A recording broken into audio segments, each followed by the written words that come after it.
ఒకరోజు ఒక ముసలి బ్రాహ్మణుడు పక్క ఊరు చేరుకోవడానికి ప్రయాణం మొదలు పెడతారు. పెద్ద పెద్ద 3 సంచులు పట్టుకుని నడుస్తుండగా ఆయనకి ఒక అబ్బాయి కనిపిస్తాడు. ఆ అబ్బాయిని ఇలా అడుగుతాడు, బాబూ, ఇందులో ఒక సంచి నువ్వు మోయగలవా? నేను మోయలేకపోతున్నాను.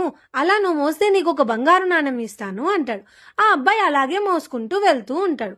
కాసేపటికి ఒక నది వస్తుంది. ఆ నది మీదుగా ఆయన నడవలేక, ఈ రెండో సంచి కూడా నువ్వు తీసుకోగలవా అని అడుగుతాడు. ఆ అబ్బాయి చక్కగా బలంగా ఉన్నాడు కాబట్టి అలాగే నాకే ఇచ్చేయండి అని రెండో సంచి కూడా తీసుకుంటాడు.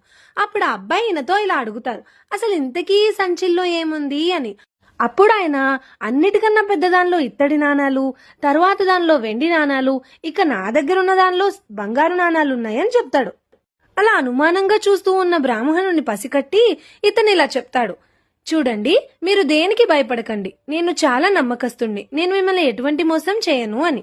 కాసేపటికి ఒక పెద్ద కొండ వస్తుంది. ఆ కొండ చూసి ఈయన ఇలా అంటారు, బాబు, నేను అటువైపు రాలేను.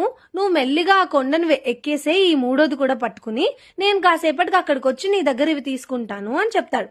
అతను అలాగే అని నడుస్తుండగా అతనిలో ఆశ పుడుతుంది. అతనిలో రావణుడు మేల్కొంటాడు. ఇది నేనే తీసుకెళ్లిపోతే అన్ని నాకే వస్తాయి కదా అని అన్ని తీసుకుని ఇంటికి వెళ్ళిపోతాడు. హడావిడిగా ఇవన్నీ ఇంటికి పట్టుకెళ్ళిపోయి ఓపెన్ చేసి చూస్తాడు. చూడగానే 3 సంచుల్లో రాళ్లుంటాయి. దాంతో పాటు ఒక చిన్న లెటర్ ఉంటుంది.